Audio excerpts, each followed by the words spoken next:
but the time frame of it and the algo choice and all that stuff, deliberately not planned out. If that was more fleshed out, it would just end up happening by default, and I really don't want it to happen by default.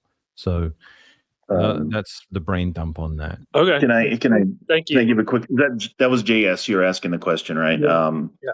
Yeah, I read an article by Roughnecks, who's they're one of the BIP 110 miners. I think they're the biggest BIP 110 miner right now. But I thought it was a really good article.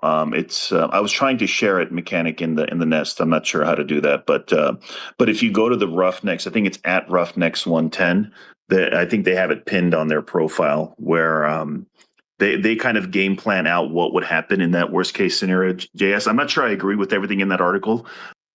There's a lot of stuff in there that just kind of breezes past a lot of the technical details. But I think overall, just kind of as a bird's eye view, I think they laid out a pretty interesting game plan of what happens and what you should do, whether you're in favor of BIP 110 or against with BIP 110, if that nightmare scenario happens where the basically miners just ignore what the nodes want and go off on their own.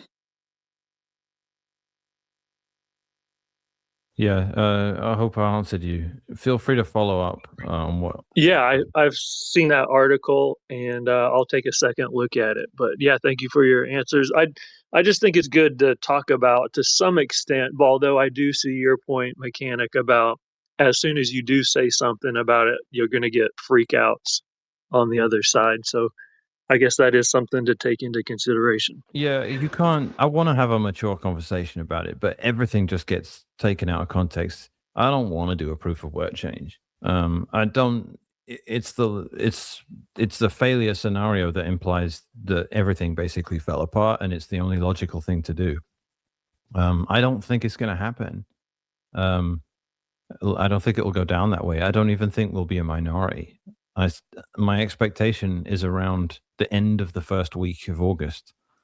um, Maybe not that late, but around the 5th, I would say that at that point you have version bit flipping from at least one major pool, and that's enough. Once you have that, the other pools have no reason not to go along with it. Someone else took all the bullets, they're going to face all the scrutiny, and there's only a couple of days left. If people really want to kick off about it and start making threats, what are you really going to do over the course of a weekend?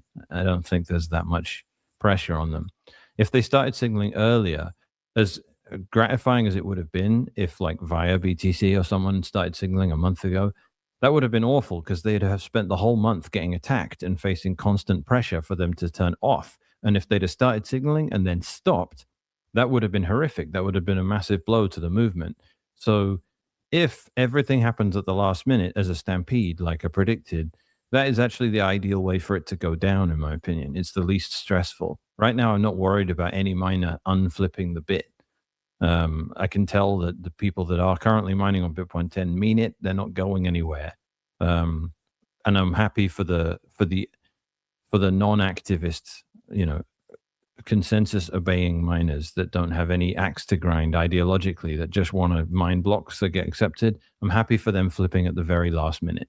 That to me feels like the least amount of chaos.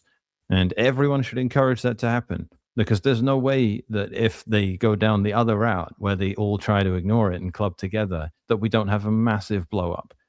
And I don't think any of the suit coiners want that blow up. As much as they might want control and order, the only way they can actually get control and order and predictability and reduce chaos is just getting everyone to flip the bit. That's what I don't understand with the guys, the 50% decline in Bitcoin's price, the treasury companies struggling and, dropping like flies. If they want to get stability back, the only way out of hell is through hell. You don't stop and try and continue on the fight. They know we're not going to back down. They should just tell them, the mining pools, that they have, that their preference is that they flip the version bit, because if the upgrade goes smoothly, we're done. That's it. But if the upgrade is contested by miners ignoring it and opening up the possibilities of chain splits and wipeouts and reactive hard forks, that sounds like a nightmare to me. And I don't, it sounds like a nightmare to me from their perspective. I don't care if any of that happens, which means if they care, they're the only ones with the power to stop it. That's my point. a chain split can happen now, and the people that initially brought around this scenario, i.e. the BIP110ers, the blame can be placed at their feet if you like, but they don't care, is the point. The people that make the chain split manifestly happen, which is those not going along with BIP110 and contesting it, they do care if there's a chain split. So I don't understand how anyone that treats this as a pure game doesn't look at it and says, all right, I have to flip the version bit. The fly in the ointment with this analysis is that a lot of Bitcoiners actually don't understand this stuff. And game theory assumes everyone else playing the game understands the rules of the game. And they might not. They might ignore the fork and not understand wipeout risk. They might misjudge the people running BIP110 nodes. They might think those people don't exist because they're a Sybil attack. Or they might have just been placed in a legal bind where they literally can't run BIP110. There are a few things that can scuttle things here and make the behavior unpredictable. This is not early Bitcoin. This is mid-level Bitcoin. So brain dump on that. I still think it's pretty likely, guys. I still think we're very likely to win. Go ahead, Sean. I think they know we're crazy enough to pull the pin on the grenade. Me too.